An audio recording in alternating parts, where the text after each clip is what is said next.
Welcome to Working in Teams, Barriers to Success, Reading Early Warning Signs of HIT Team Failure.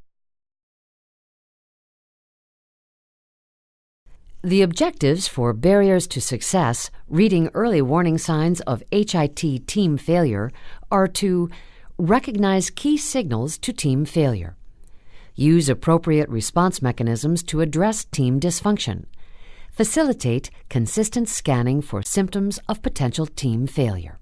To have success in a healthcare environment, work and goals need to be met by various individuals working in teams.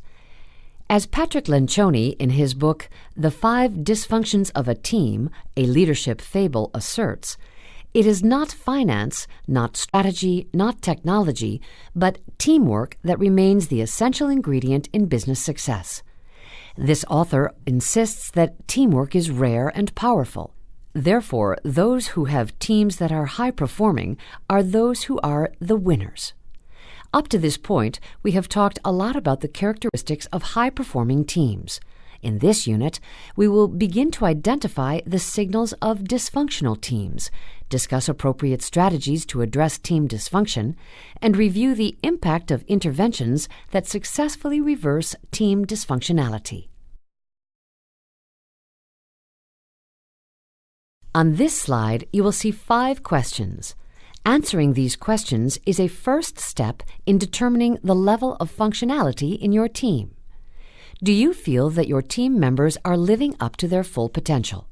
Is your team meeting the expectations of key stakeholders in your organization? Or do you have the sense that the stakeholders are unsatisfied or unhappy? Do you feel like it is very difficult or impossible to make any substantial progress toward your strategic goals? Is an unproductive, conflict-ridden team negatively impacting employee morale throughout your organization? Do you feel like you are banging your head against the wall and trying everything conceivable to get your team to work together as a cohesive unit with little or no success? It should be pretty obvious what the answers to these questions will be if you have a low-performing team. If they are not living up to what you know they could be, or if morale is slipping, or the team seems to be mired in one place and not making progress, then it may be time for an intervention such as reforming or repositioning of the team. According to Lencioni, human beings are fallible and imperfect, therefore are naturally dysfunctional. He also makes the point that all is not lost and despair is not the order of the day. Instead, he asserts that overcoming the normal human tendencies of dysfunctional behavior takes hard work. Self-awareness is imperative, and it takes true effort to change bad behaviors within ourselves first before we can impact others. He defines the dysfunctional team as one that distrusts other team members, lacks commitment, lacks accountability, and does not share a common goal. Lencioni speaks to the all-too-human tendency to allow bad behaviors to fester, leading to team corruption and dysfunctional internal politics. This author's work has gained wide recognition, not only for his frank appraisal of the issues of dysfunctional teams, but also in his strategies for remediation. Let's continue with a discussion of some of those strategies. In his book, The Five Dysfunctions of a Team, Lencioni asserts that there are 2 fundamental questions that should be asked before any team-building effort. The first is, are we really a team? We often know that teams are assembled to address a pressing issue or to rally around a common cause. But does that really make a team? Do people who happen to report to the same manager but have independent goals and missions constitute a true team? No. Recall the dimensions of a true team: common goals, determination, drive, and determination. Sometimes there may be a team within a team, so that those who are not on the team for the right reasons, meaning those who are told to attend or are not engaged or passionate about the effort, often drift to the edges, and the core work is picked up by the internal team. The point here is that the team needs to look at itself hard and honestly. and decide if they are a team or just a group. Lencioni believes that it is much more efficient to not try to be something you are not. In other words, don't waste effort on pretending you are a team. Acknowledge it and move on. The second question he asks that a team must ask itself is, are we ready for heavy lifting? High-performing teams are powerful, but it takes commitment, effort, and sacrifice. If the team is not ready to give it their all, shortcuts are often taken, morale drops, and resentment grows. It is best that everyone on the team understands this at inception. Here are Lencioni's 5 top causes of team dysfunction he describes in his book. Have you ever been in a team where these behaviors were experienced or demonstrated? One member of the team distrusts another. People are conflict avoidant. There is a lack of attention to results, avoidance of accountability, and a lack of commitment. Let's talk about each separately, since their identification is important and the strategies to deal with them are varied. Absence of trust develops when team members hesitate to be open with one another or admit their errors, struggles, or needs. Trust is absolutely foundational to a team. Therefore, if you do not have trust, there is no way you can have a team that will be able to perform. An example may be when the unit staff all agree to approach the manager in regards to issues with his behavior. They all come in and sit around a table. The spokesperson reveals to the manager the issue of concern, and then the rest of the team fails to speak up. In essence, the spokesperson has been betrayed by the rest of the team and has been thrown under the bus. This type of trust destruction is very difficult, if not impossible, to repair. Finally, self-preservation, where team members are bent on looking out for number one, is another sign of a team slipping toward being dysfunctional. Dysfunctional teams fear conflict. They cannot share honest opinions or emotions without fear of retaliation, so natural, healthy conflict devolves into passive-aggressive efforts to manage anger. Without open debate, the team cannot trust or assess information, resulting in ill-advised choices and actions. Teams that have a lack of commitment cannot fully invest in the team's decisions, cultivating an uncertain environment. Lacking direction and full engagement in the team's work, members often experience dissatisfaction. When teams don't commit to a clear plan, accountability suffers. If action items and responsibilities are not defined, the group's goals become unclear, and members find it difficult to trace or uphold accountability. From the very beginning of the forming of the team, there needs to be specific, agreed-upon ground rules, an action plan, meeting times, and deliverables across the entire team. If the team veers off the agreed-upon course, the team itself can fix things by acknowledging where the deviation from the agreed-upon plan occurred. This only happens, however, when the course is known and everyone on the team takes responsibility for steering the team on a steady course. When the group does not demand accountability, the focus on the goal is lost, and team members tend to focus on their personal concerns to the detriment of the team. If the team does not share a vision and goals, the work of the group fails. When team members begin to put their own needs first, trouble is brewing. We often consider trust to be synonymous with reliability. The following statements illustrate the fuzzy boundaries between trust and reliability. I trust that if I do A, then B will occur. I trust that if I ask Ray to work on a project, then he'll get it done on time. I trust that if I assign a work task to Anne, she'll complete it, keeping in mind our company's quality standards. Trust among teams is a muddier concept, one rooted in emotional investment. For a team to operate effectively, we must believe that our colleagues have the best intentions, that they will not betray the work of the group or their personal relationships within it.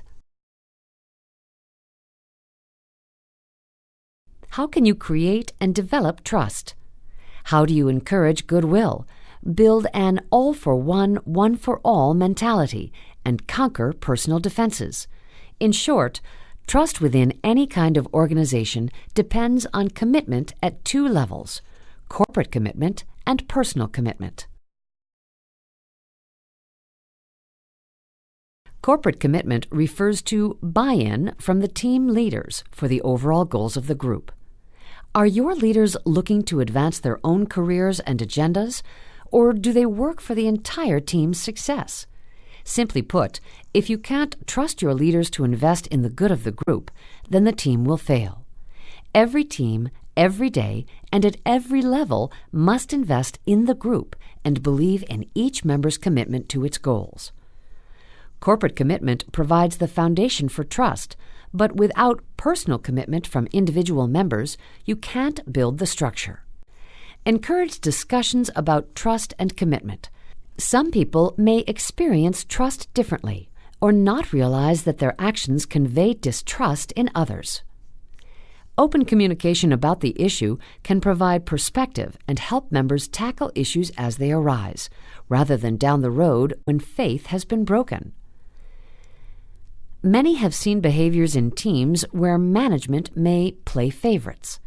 This behavior causes bitterness in the other members of the team. The other members then form their own clique, and the team breaks down.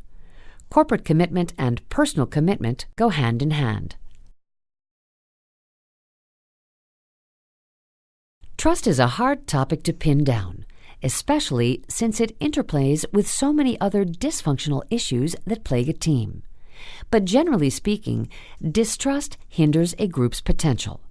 Members cannot focus on group goals if they worry that their opinions will be dismissed or they suspect others of ill will. Cultivate trust by opening a dialogue among group members and include leaders.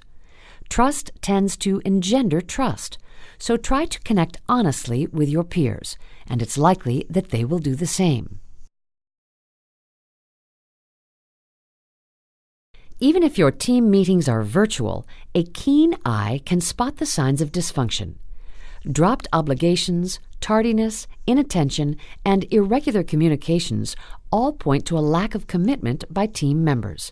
It's tough enough to lead a dysfunctional team when you can see the members and speak openly eye to eye. But when you're leading a team that's become disengaged and dispirited, it takes special skills and approaches to re-engage and motivate those who have drifted away. Let's talk about dysfunctional team leadership symptoms and warnings. As the saying goes, a stitch in time saves 9. Detecting the problem in early stages can help prevent it from boiling over. Consider the following symptoms of dysfunction. Dictatorial leadership is a style of management that employs the my way or the highway approach. These leaders do not entertain disagreements or alternative opinions. No 360-degree feedback means that the organization provides limited or no team performance feedback from subordinates, peers, and/or supervisors. When personal agendas influence hiring and advancement decisions, resentment occurs and group cohesion is threatened. An example of such a hiring is a manager hiring friends over more qualified employees. Personal compensation, similar to personal agendas, is a way that a dysfunctional leader rewards members for the wrong reasons. This refers to rewards and bonuses that do not reflect performance equitably and so lead to resentment and distrust among employees. When personal relationships, not business requirements, direct the allocation of monies, the resources are being used inefficiently. This is another indicator of a leader with misaligned notions. Another symptom of dysfunction is evidenced when managers practice empire building, such as when they link their career success to bigger departments and budgets, and influencing others in positions of power to influence their own goals. Power struggles erupt over allocation of funds and control of the team's activities. Unequal workload distributions is a concept that is pretty easy to understand. Favoritism in assignments and shifts and projects can result in some employees being too busy, while others are not busy enough. The work has not been allocated equitably, and it can spawn real resentment and team breakdown.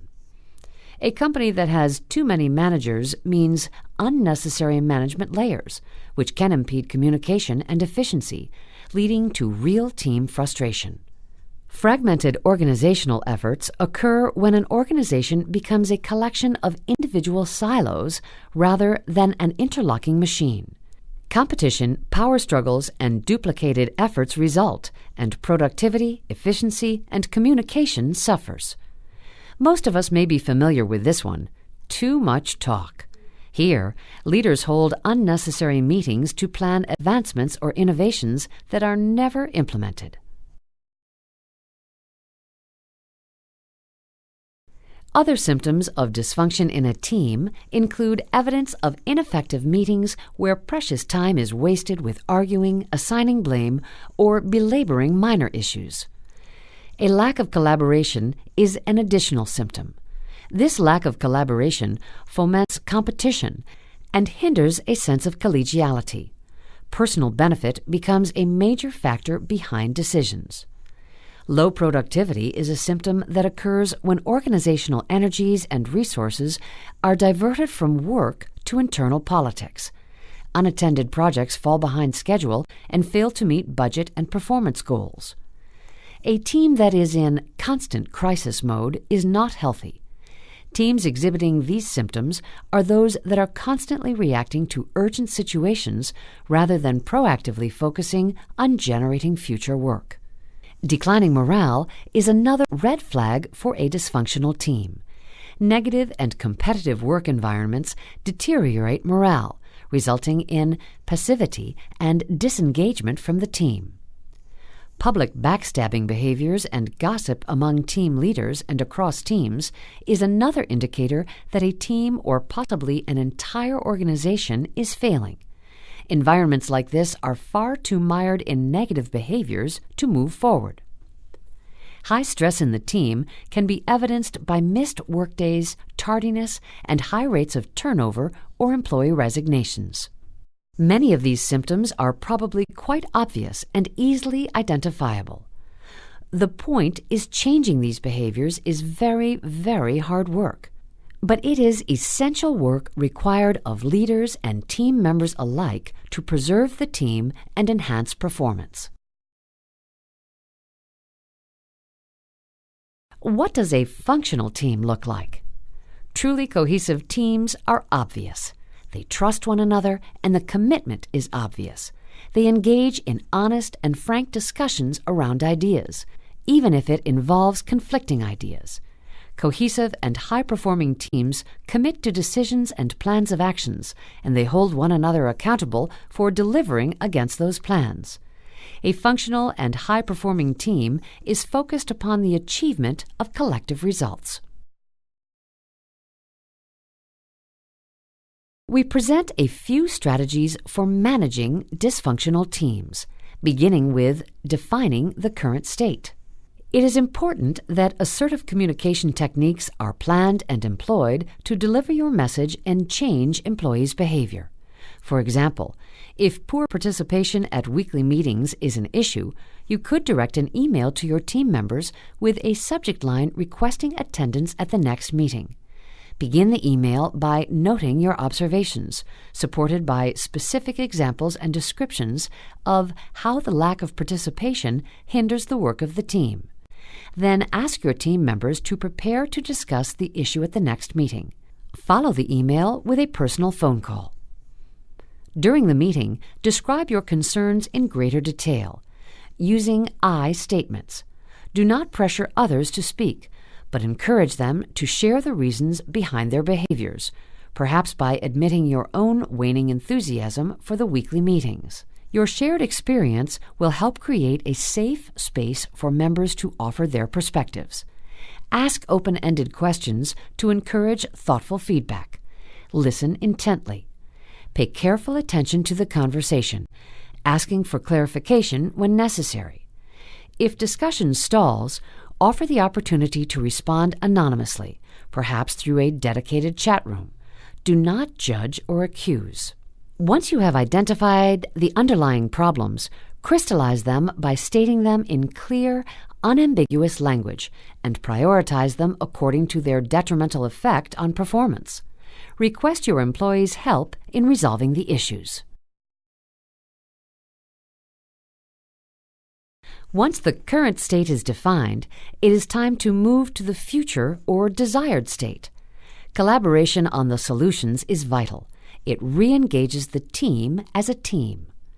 Tackle relatively easy problems first, such as scheduling a more convenient meeting time. Then move on to tougher issues, such as redistributing the workload so that everyone has time to attend the meetings. Take notes of action items and those responsible, and continue to update the team on your efforts to arrive at a solution. Document the related actions and responsible people, and keep the team updated as to your collective progress. Seek commitments from all to be part of the change.